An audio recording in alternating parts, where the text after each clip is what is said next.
Hey guys, welcome to Uttarakhand समाधान।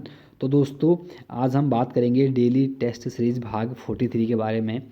और दोस्तों, आपको बता दूं कि हमने एक डेली नाइट टेस्ट सीरीज भी शुरू कर दी है, वो भी कल से ही। अगर एक बार देखें और बताएं कि वो वीडियो आपको कैसे लगी। और दोस्तों, जहाँ तक बात है, मैं आपसे ये कहना चाह रहा हूँ ना, आप बस साथ दें। साथ देने का मतलब है ना कि एक हमारा मनोबल बढ़ाएं। मनोबल का आप लोग किस माध्यम से बढ़ा सकते हैं? माध्यम लाइक करके, कमेंट करके, शेयर करके ना, बस आप वही करिए। बाकी आप देखते चलिए, आपके वीडियो के एग्ज़ाम तक आपको इस तरह तैयार कर दिया जाएगा ना, बस वो तो आपको एग्ज़ाम में पता चलने वाला है। ठीक है, अब मैं ज़्यादा कुछ ना कहते हुए हम बात करते हैं आज के 20 प्रश्नों पर।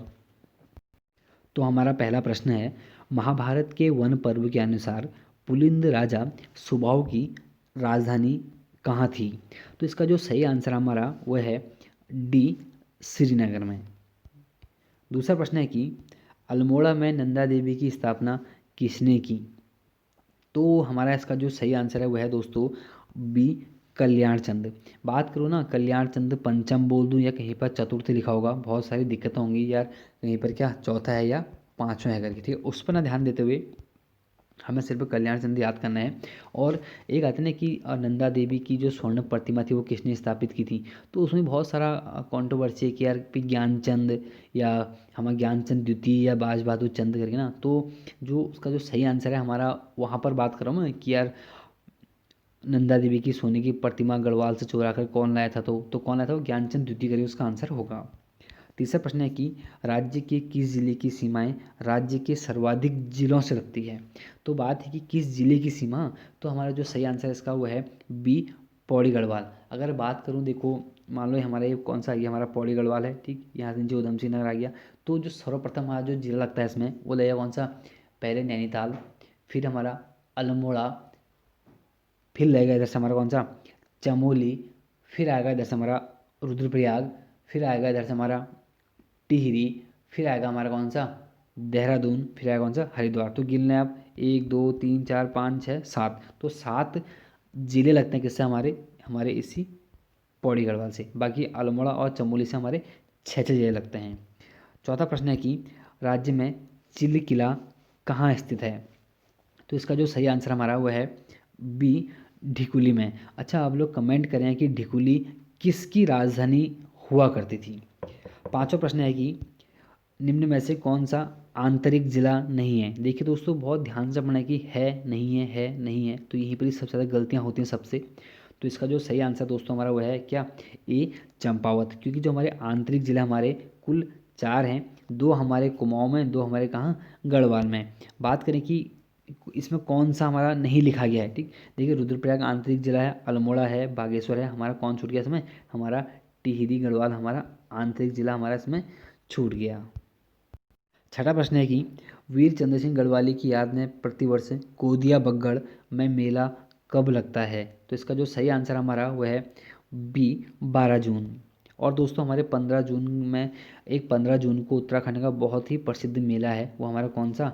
हमारा लगता है कैंची धाम, कैंची बाबा का कैंची धाम का मेला, जो कि हमारे जो कैंची नदी है, शिप्रा नदी है, उसका नाम था कौन सा? भवालीगढ़ नदी।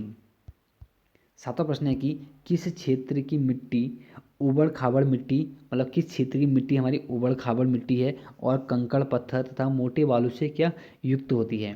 तो इसका जो सही आंसर हमारा वो है कि हमारा बी, भाबर चित्र। होता है क्या दोस्तों, जब हमारे मतलब बात करूँगा कि जब शिवालिक श्रेणी से पूरे मिट्टी कंकड़ रेता पेड़ वेड़ जितने भी टूट के बरसात में आते हैं ना, सब आके कहाँ रुक जाएंगे? सब भाबर में आके रुक जाएंगे। ठीक, होगा क्या उसके बाद? भाबर का तराई आता है, लेकिन अब तो स्थिति वो नहीं है, क्योंकि अब तो भाई बाढ़ आई, फिर जेसीबी लगा के उसको साफ वाफ कर दिया जाता है। अब तो लोगों ने क्या इस क्षेत्र में रहना भी शुरू कर दिया है, बहुत अच्छी तरह यहाँ पर विकास हो चुका है। तो क्षेत्र कौन सा हमारा? भाबर क्षेत्र ना। तो कहीं ना कहीं चलो बात कहीं आगे बात करेंगे, टॉपिक आएंगे तो। आठवां प्रश्न है कि पंचाचूली चोटी किस जिले में स्थित है? तो इसका जो सही आंसर हमारा वो है बी, पिथौरागढ़ में। तो दोस्तों देखो, पंचाचूली चोटी का एग्जाम पूछी गई थी, तो आपको कमेंट करना है कि इसकी ऊंचाई कितनी है। नवा प्रश्न है कि कोठारी व चौखंबा दून किस जिले में स्थित है? तो इसका जो सही आंसर हमारा वो है B sorry C Pauri Garhwal में। तो हम बात करते जब ना कि भाई कोठारी चौखंबा दून तो हमारे पौड़ी में है, और देहरादून हमारे देहरादून में है, और हर का दून हमारे कहाँ उत्तरकाशी में है, और उसके बाद कोटा व पतली करके जो हमारे दून है कहाँ हमारे वो नैनीताल में है। तो कहने का मतलब है कि बहुत सारे दून हैं जिसमें सबसे बड़ा दून का हमारा देहरादून, और सबसे जो चर्चित होता है हमेशा हर का दून, और भाई कोठारी और चौखंबा का हमारे पौड़ी में है। 10वां प्रश्न है कि हिमाचल प्रदेश से राज्य के कुल कितने ज़िले लगते हैं। तो बात करें कि हिमाचल प्रदेश से तो हमारे मात्र 2 ज़िले, एक हमारा इधर मान लो ऐसे ही उत्तराखंड का मैप है, मोटा मोटा बना दे रहा हूँ, ठीक है, तो उत्तराखंड मैप है, तो इधर कौन सा हमारा, इधर हमारा ये मान लीजिए ना, इधर हमारा कौन सा देहरादून, इधर कौन सा हमारा उत्तरकाशी, ठीक। तो 2 ज़िले लगते हैं, देहरादून और उत्तरकाशी। 11वां प्रश्न है कि ब्राह्मणों पर सर्वप्रथम जजिया कर किसने लगाया। तो इसका जो सही आंसर हमारा वो है ए, फिरोज शाह मेहता द्वारा यह ब्राह्मणों पर पहली बार जजिया कर लगाया जाता है। 12वां प्रश्न है कि इस्लामिक वास्तुकला का रत्न किसे कहा जाता है। तो इसका जो सही आंसर हमारा वह है बी, आलाई दरवाजे को। 17वां प्रश्न है कि सॉरी 13वां प्रश्न है कि सतपुड़ा की सबसे ऊंची चोटी कौन सी है। तो इसका जो सही आंसर हमारा क्या वो है, क्या धूपगढ़ी, सी इसका आंसर सही होगा। और 14वां प्रश्न है कि दक्कन का पठार किस राज्य में स्थित है। तो इसका जो सही आंसर हमारा वो है 14 का सी, महाराष्ट्र में। और हमारा 15वां प्रश्न आज का कि दीफू दर्रा किस राज्य में स्थित है। तो इसका जो सही आंसर हमारा वो क्या है, हमारा 15 का ए, अरुणाचल प्रदेश में। 16 प्रश्न है कि व्यवहार में वह बिल्कुल वैसा ही है जैसे उसके पिताजी, ठीक है, उसके नहीं होगा ये, मतलब ये उसकी नहीं है, उसके होगा, ठीक है, उसके पिताजी। तो यहाँ पर हमारा क्या आ रहा है, यहाँ पर देखो ही आ रहा है ना, ठीक है, वह आ रहा है, ठीक। तो हमारा क्या है, हमारे ये हमारा सी मिश्र वाक्य है। अगला प्रश्न देखिए 17वां कि सत्संग करो और सदाचारी बनो, ठीक। तो इसका जो सही आंसर क्या हमारा देखिए है ना, एक सत्संग करो फिर आप क्या सदाचारी बनोगे, तो एक विधि हो रही है, विधि के द्वारा हो रहा है, तो इसका सही आंसर क्या हमारा 17 का सी, विधिवाचक। 18वां प्रश्न है कि हिंदी भाषा में वे ध्वनियाँ कौन सी हैं जो दूसरी ध्वनियों की सहायता से लिखी जाती हैं या बोली जाती हैं। तो कौन सी ध्वनियाँ हमारी, वो हमारी कौन सा व्यंजन। देखिए दोस्तों बात आती है कि भाई कौन से स्वर सबसे ज़्यादा मतलब व्यंजन में प्रयुक्त होते हैं, हमारा कौन सा अ। इसीलिए अ के बिना देखिए कोई भी व्यंजन बोला जाना संभव नहीं है, और अ को ही इसीलिए क्या बोलते हैं हम, शहीद वर्ण बोलते हैं। 19वां प्रश्न है कि भाषा के शुद्ध रूप का ज्ञान होता है।